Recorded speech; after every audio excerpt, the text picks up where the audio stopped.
Sebelum nasi dah jadi bubur lah. Sebelum nasi jadi bubur sebenarnya. Mm-mm. Berbalik kepada asalnya literasi kewangan kan. Kalau kita nak fikir benda tu make sense ke tak make sense? Dia tak make sense lah sebenarnya. Tapi bila benda tu dijanji kat awal-awal dan orang tu tunjuk lah dia punya ni kan, oh ini macam logik ni kan. Betul lah kan?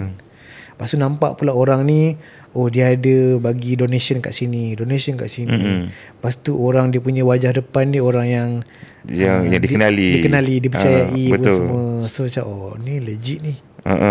Dia termakan lah dengan so benda tu benda yang paling antara yang kesian lah sebenarnya.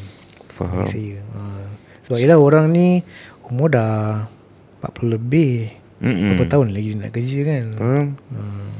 So di syarikat Tuan Nurani, kalau tak nak ada kes-kes ni berlaku lah, contoh kan, apakah contoh-contoh nasihat yang selalu diberikan, ataupun apakah tips ke, ataupun orang kata consultation yang diberikan lah kepada klien ni sebelum dia membuat apa-apa keputusan?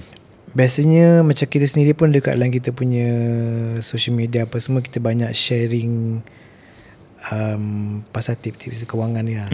Yang benda ni patut berlaku sebelum dah jadi sebenarnya. Sebelum nasi dah jadi bubur lah. Sebelum nasi jadi bubur sebenarnya.